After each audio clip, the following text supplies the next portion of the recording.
ਬਿਸਮਿਲ੍ਲਾਹਿਰ ਰਹਿਮਾਨਿਰ ਰਹੀਮ। ਸੱਜਣੋ ਤੇ ਮਿੱਤਰੋ, ਪਾਕਿਸਤਾਨ ਅਜਿਹਾ ਮੁਲਕ ਹੈ ਜਿਹਦਾ ਲੂਣ ਖਾਣ ਵਾਲਿਆਂ ਇਹਦੇ ਨਾਲ ਅਕਸਰ ਹਰਾਮਖੋਰੀ ਕੀਤੀ। ਖਾਸ ਕਰ ਅਫਗਾਨਿਸਤਾਨ ਵਿੱਚੋਂ ਮੁਹਾਜਰ ਹੋ ਕੇ ਆਉਣ ਵਾਲੇ ਦੀ ਵੱਡੀ ਗਿਣਤੀ ਹੋਏ ਜਿਨ੍ਹਾਂ ਨੇ ਇਹਸਾਨ ਫਰਾਮੋਸ਼ੀ ਦੀ ਅਜਿਹੀ ਮਿਸਾਲ ਕਾਇਮ ਕੀਤੀ ਜਿਹੜੀ ਤੁਹਾਨੂੰ ਸ਼ਾਇਦ ਦੁਨੀਆ ਦੇ ਕਿਸੇ ਹੋਰ ਖਿੱਤੇ 'ਚ ਨਾ ਲੱਭੇ। 70 ਦੀ ਦਿਹਾਈ ਦੇ ਅਖੀਰ ਉੱਤੇ ਜਦ ਰੂਸ ਅਫਗਾਨਿਸਤਾਨ ਉੱਤੇ ਕਬਜ਼ੇ ਦੀ ਮਨਸੂਬਾਬੰਦੀ ਕਰ ਰਿਹਾ ਸੀ ਅਤੇ ਉਦੋਂ ਪਾਕਿਸਤਾਨ ਹੀ ਉਹ ਮੁਲਕ ਸੀ ਜਿਹਨੇ ਇਹਨਾਂ ਅਫਗਾਨਾਂ ਦੀ ਪੇਸ਼ਗੀ ਮਦਦ ਦਾ ਫੈਸਲਾ ਕੀਤਾ। ਫਿਰ ਜਦ 80 ਦੀ ਦਿਹਾਈ 'ਚ ਰੂਸੀ ਫੌਜਾਂ ਅਫਗਾਨਿਸਤਾਨ 'ਚ ਆ ਵੜੀਆਂ ਤਾਂ ਪਾਕਿਸਤਾਨ ਨੇ ਉਜੜੇ ਹੋਏ ਇਸ ਮੁਲਕ ਦੇ ਬਰਬਾਦ ਹਾਲ ਲੋਕਾਂ ਨੂੰ ਇਹ ਸਮਝ ਕੇ ਪਨਾਹ ਦਿੱਤੀ ਕਿ ਹੋਰ ਕੁਝ ਨਹੀਂ ਤੇ ਕਮ ਅਜ਼ ਕਮ ਸਾਡੇ ਨਾਲ ਕਲਬੇ ਦੀ ਬੁਨਿਆਦ ਉੱਤੇ ਉਹ ਰਿਸ਼ਤਾ ਹੈ ਜਿਹੜਾ ਹਰ ਰਿਸ਼ਤੇ ਤੋਂ ਅਫਜ਼ਲ ਹੁੰਦਾ ਹੈ।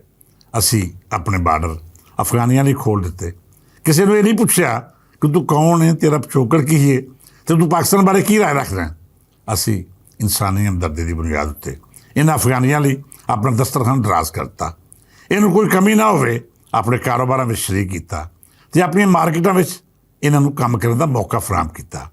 ਜਿਹੜੇ ਅਫਗਾਨ ਖਾਂਦੇ ਪੀਂਦੇ ਸਨ ਉਹਨਾਂ ਪਾਕਿਸਤਾਨ ਵਿਚਕਾਰ ਆਪਣਾ ਕਾਰੋਬਾਰ ਬਗੈਰ ਕਿਸੇ ਰੋਕ ਟੋਕ ਤੋਂ ਸ਼ੁਰੂ ਕਰ ਲਿਆ ਅਤੇ ਜਿਹੜੇ ਮਾੜੇ ਸਨ ਉਹਨਾਂ ਮਿਹਨਤ ਮਜ਼ਦੂਰੀ ਕਰਕੇ ਆਪਣੇ ਬਾਲ ਬੱਚਿਆਂ ਦੇ ਰੋਟੀ ਕਮਾਉਣ ਦਾ ਚਾਲਾ ਕੀਤਾ। ਅਸੀਂ ਕਾਰੋਬਾਰੀ ਅਫਗਾਨਾਂ ਨੂੰ ਵੀ ਦਿਲ ਖੋਲ੍ਹ ਕੇ ਮਦਦ ਦਿੱਤੀ ਅਤੇ ਮਾੜੇ ਮਜ਼ਦੂਰਾਂ ਨੂੰ ਵੀ ਰੋਜ਼ਗਾਰ ਦਾ ਹਰ ਉਹ ਮੌਕਾ ਫਰਾਹਮ ਕੀਤਾ ਜਿਹੜਾ ਆਪਣੇ ਵਤਨ ਦੇ ਵਸਣ ਵਾਲੇ ਨੂੰ ਦੇ ਸਕਦੇ ਸਾਂ। ਖਾਸ ਕਰ ਪੰਜਾਬ ਨੇ ਅਫਗਾਨਾਂ ਲਈ ਆਪਣੇ ਬੂਹੇ ਖੋਲ੍ਹ ਛੱਡੇ। ਕਿਸੇ ਥਾਵੇਂ ਕੋਈ ਮੁਖਾਸਮਤ ਜਾਂ ਬੇਗਾਨੇਪਣ ਦਾ ਮੁਜ਼ਾਹਰਾ ਹੀ ਨਾ ਕੀਤਾ। ਆਪਣੀਆਂ ਮਾਰਕੀਟਾਂ ਵਿੱਚ ਇਹਨਾਂ ਨੂੰ ਕਾਰੋਬਾਰ ਦੀ ਖੁੱਲ੍ਹੀ ਇਜਾਜ਼ਤ ਦੇ ਦਿੱਤੀ ਅਤੇ ਸਾਡੀਆਂ ਸਰਕਾਰਾਂ ਵੀ ਇਹਨਾਂ ਦੀ ਸਰਪ੍ਰਸਤੀ ਵਿੱਚ ਹਮੇਸ਼ਾ ਤੋਂ ਇਹ ਸੋਚ ਕੇ ਸ਼ਾਮਲ ਰਹੀਆਂ ਕਿ ਕਮ ਅਜ਼ ਕਮ ਸਾਡੇ ਹਮਸਾਏ ਨੇ। ਅੱਜ ਭੈੜਾ ਵੇਲਾ ਹੈ, ਕੋਈ ਗੱਲ ਨਹੀਂ, ਕੱਲ੍ਹ ਚੰਗਾ ਵੇਲਾ ਆਵੇਗਾ ਅਤੇ ਆਪਣੇ ਵਤਨ ਵਾਪਸ ਟੁੱਟ ਜਾਣਗੇ।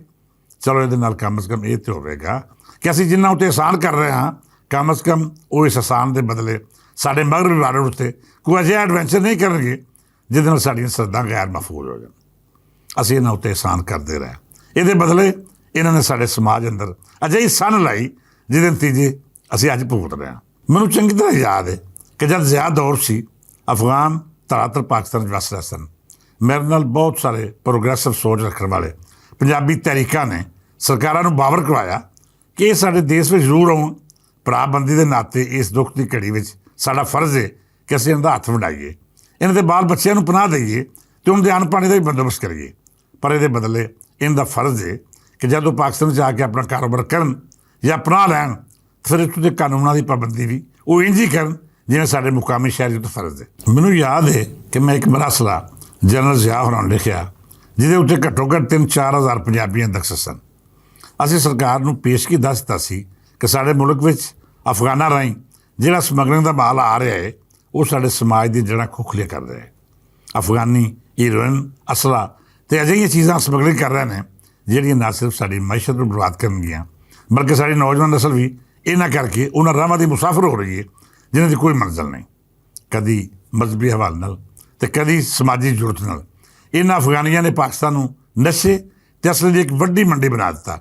ਮੈਨੂੰ ਇਹ ਮਰਾਸਾ ਲਿਖਣ ਪਾਰੋਂ ਸਰਕਾਰਾਂ ਵੱਲੋਂ ਕਈ ਤਰ੍ਹਾਂ ਦੀਆਂ ਪਾਬੰਦੀਆਂ ਦਾ ਸਾਹਮਣਾ ਵੀ ਕਰਨਾ ਪਿਆ ਅਤੇ ਇਹ ਵੀ ਆਖਿਆ ਗਿਆ ਕਿ ਤੁਸੀਂ ਕੌਮ ਪ੍ਰਸਤ ਪੰਜਾਬੀ ਹੋ ਕੇ ਪਾਕਿਸਤਾਨ ਵਿੱਚ ਅਜਿਹੀ ਫੁੱਟ ਪਾਉਣਾ ਚਾਹੁੰਦੇ ਹੋ ਜਿਹਦੇ ਨਾਲ ਪਖਤੂਨ ਅਤੇ ਪੰਜਾਬੀ ਆਮਣੇ ਸਾਹਮਣੇ ਆਖਰ ਹੋਣ। ਖੈਰ, ਮੈਂ ਹਰ ਥਾਵੇਂ ਮੁਸਤਕਬਲ ਵਿੱਚ ਪੇਸ਼ ਆਉਣ ਵਾਲੇ ਵਾਕਿਆਤ ਦਾ ਗਵੇੜ ਲਾ ਕੇ ਆਵਾਜ਼ ਚੁੱਕਦਾ ਰਿਹਾ।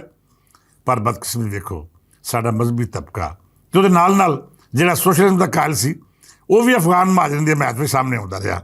ਸ਼ਾਇਦ ਇਹਦੀ ਵਜ੍ਹਾ ਇਹ ਸੀ ਕਿ KP ਦੀਆਂ ਬਹੁਤ ਸਾਰੀਆਂ ਰੋਸ਼ਨ ਖਿਆਲ ਸਿਆਸੀ ਜਮਾਤਾਂ ਦੇ ਮੁਫਾਦਾਤ ਵੀ ਅਫਗਾਨੀਆਂ ਨਾਲ ਜੁੜੇ ਹੋਏ ਸਨ। ਵੇਲਾ ਲੰਘਦਾ ਰਿਹਾ ਅਤੇ ਅਫਗਾਨੀ ਪਾਕਿਸਤਾਨ ਵਿੱਚ ਆਪਣੀ ਜੜ੍ਹਾਂ ਮਜ਼ਬੂਤ ਕਰਦੇ ਗਏ। ਪੰਜਾਬ ਵਿੱਚ ਜੁਰਮ ਹੁੰਦਾ ਅਤੇ ਮੁਜਰਮ ਉਹਨਾਂ ਇਲਾਕਿਆਂ ਵਿੱਚ ਪਨਾਹ ਲੈਂਦੇ ਜਿੱਥੋਂ ਅਫਗਾਨਿਸਤਾਨ ਦਾ ਸਫ਼ਰ ਆਸਾਨ ਹੁੰਦਾ। ਅਸੀਂ ਅੱਜ ਦੇ ਫਾਟਾਂ ਨੂੰ ਇਲਾਕਾ ਗੈਰ ਆਖਦੇ ਸਾਂ ਜਿੱਥੇ ਸਾਡੇ ਮੁਲਕ ਦਾ ਕਾਨੂੰਨ ਅਤੇ ਆਈਨ ਬੇਵੱਸ ਹੋ ਜਾਂਦਾ ਸੀ। ਸਾਡਾ ਹਰ ਇਸ਼ਤਿਹਾਰੀ ਉੱਥੇ ਪਨਾਹ ਲੈਂਦਾ, ਉੱਥੋਂ ਦੇ ਜੁਰਾਇਮ ਪੇਸ਼ਾ ਲੋਕਾਂ ਨਾਲ ਤਾਲੁਕਾਤ ਬਣਾਉਂਦਾ ਅਤੇ ਆਪਣੀਆਂ ਦੁਸ਼ਮਣੀਆਂ ਪੂਰੀਆਂ ਕਰਨ ਲਈ ਉਹਨਾਂ ਦੀ ਮਦਦ ਵੀ ਲੈਂਦਾ। ਅਫਗਾਨੀ ਪੇਸ਼ਾਵਰ ਕਾਤਲ ਸਾਡੇ ਪੰਜਾਬ ਵਿੱਚ ਵਾਰਦਾਤਾਂ ਕਰਦੇ ਅਤੇ ਇੱਥੋਂ ਵਾਪਸ ਚਲੇ ਜਾਂਦੇ। ਨਾ ਕੋਈ ਪੁੱਛ, ਨਾ ਪ੍ਰਤੀਤ, ਨਾ ਕਿਸੇ ਕਾਨੂੰਨ ਦੀ ਗ੍ਰਿਫਤ। ਸਿਲਸਿਲਾ ਚੱਲਦਾ ਰਿਹਾ ਅਤੇ ਪਾਕਿਸਤਾਨ ਵਿੱਚ ਸਮਗਲਰ, ਮਨਸ਼ਿਆਤ ਫਰੋਸ਼ ਅਤੇ ਅਸਲੇ ਦੇ ਕਾਰੋਬਾਰੀ ਆਪਣੀ ਜੜ੍ਹਾਂ ਮਜ਼ਬੂਤ ਕਰਦੇ ਰਹੇ। ਵੇਲਾ ਲੰਘਣ ਦੇ ਨਾਲ ਨਾਲ ਅਸੀਂ ਇਹਨਾਂ ਚੀਜ਼ਾਂ ਦੇ ਆਦੀ ਹੋ ਗਏ ਜਿਵੇਂ ਸਭ ਸਾਡੇ ਸਮਾਜ ਦਾ ਹਿੱਸਾ ਹੋਵੇ।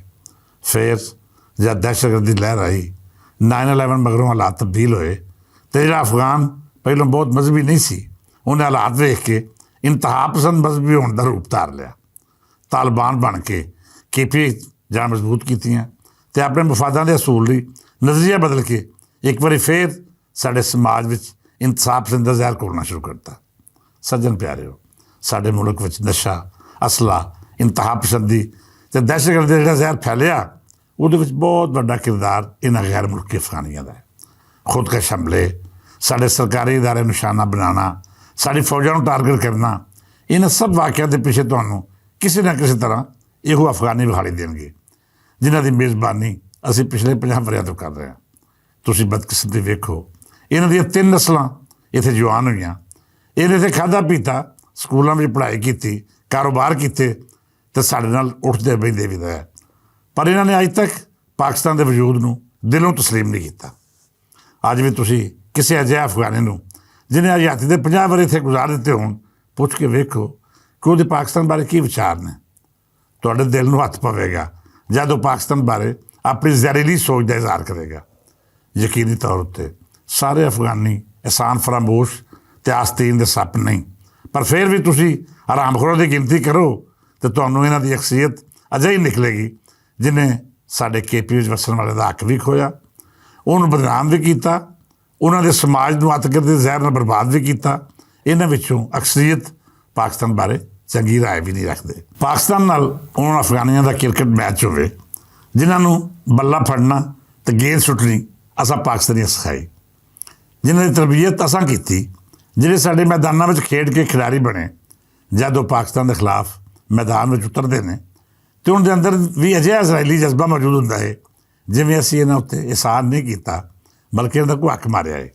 ਇਹ ਪਾਕਿਸਤਾਨ ਕੋਲੋਂ ਮੈਚ ਜਿੱਤਣ ਜਾਂ ਹਾਰਨ, ਤੁਸੀਂ ਅਫਗਾਨੀ ਤਮਾਸ਼ਾਈਆਂ ਦਾ ਰੱਦੇ-ਅਮਲ ਵੇਖੋ, ਉਹਨਾਂ ਦੇ ਅੰਦਰ ਉਸ ਜ਼ਹਿਰੀਲੇ ਜਜ਼ਬੇ ਦਾ ਇਜ਼ਹਾਰ ਵੇਖੋ ਜਿਹੜਾ ਪਾਕਿਸਤਾਨ ਨਾਲ ਮੁਖਾਸਮਤ ਉੱਤੇ ਮਬਨੀ ਹੁੰਦਾ ਹੈ। ਮੈਂ ਹੈਰਾਨ ਨਾ ਕਿਉਂਕਿ ਇਹਨਾਂ ਵੀ ਆਸਾਨ ਫਰਾਮੋਸ਼ ਕਿਵੇਂ ਹੋ ਸਕਦਾ ਹੈ। ਬਹਰਹਾਲ ਅਫਗਾਨ ਜੰਗ ਅਤੇ ਅਫਗਾਨੀਆਂ ਦੇ ਤਾਰੀਖੀ ਪਿਛੋਕੜ ਬਾਰੇ ਫਿਰ ਖੁੱਲ੍ਹ ਕੇ ਗੱਲ ਕਰਾਂਗੇ। ਅੱਜ ਲਈ ਸਿਰਫ ਇੰਨਾ ਹੀ ਕਿ ਜਿਹੜੇ ਅਫਗਾਨ ਪਿਛਲੇ 50 ਵਰ੍ਹਿਆਂ ਤੋਂ ਪਾਕਿਸਤਾਨ 'ਚ ਵੱਸ ਰਹੇ ਨੇ, ਬੇਲੀਓ ਉਹ ਹੁਣ ਆਪਣੇ ਦੇਸ਼ ਜਾਣ। ਅਸੀਂ ਉਹਨਾਂ ਦੀ ਬੜੀ ਸੇਵਾ ਕਰ ਲਈਏ ਅਤੇ ਇਸ ਸੇਵਾ ਦੇ ਨਤੀਜੇ ਵੀ ਵੇਖ ਲੈਣੇ। ਅੱਜ ਜਦ ਤੁਹਾਡਾ ਦੇਸ਼ ਪਾਕਿਸਤਾਨ ਨਾਲ ਜੰਗ ਦਾ ਖਾਸ਼ ਰੱਖਦਾ ਹੈ, ਪਾਕਿਸਤਾਨ ਦੇ ਦੁਸ਼ਮਣ ਇੰਡੀਆ ਦੀ ਝੋਲੀ ਬਹਿ ਕੇ ਆਪਣੇ ਮੌਸਮ ਨੂੰ ਮੰਦਾ ਬੋਲਦਾ ਹੈ, ਤਾਂ ਫਿਰ ਬੇਲੀਓ ਸਾਨੂੰ ਮਾਫ਼ ਕਰ ਦਿਓ। ਸਾਡੇ ਵੱਡਿਆਂ ਕੋਲੋਂ ਗਲਤੀ ਹੋ ਗਈ, ਜਿਨ੍ਹਾਂ ਤੁਹਾਨੂੰ ਆਪਣਾ ਭਰਾ ਸਮਝ ਕੇ ਤੁਹਾਡੇ ਨਾਲ ਆਪਣਾ ਦਸਤਰਖਾਨ ਅਤੇ ਵਸਾਇਲ ਸਾਂਝੇ ਕੀਤੇ, ਤੁਹਾਡੀਆਂ ਮਾਰੂਮੀਆਂ ਦਾ ਅਜ਼ਾਲਾ ਕੀਤਾ ਅਤੇ ਤੁਹਾਡੇ ਲਈ ਆਪਣੀਆਂ ਮਾਰਕੀਟਾਂ ਦੇ ਬੂਹੇ ਖੋਲ੍ਹੇ।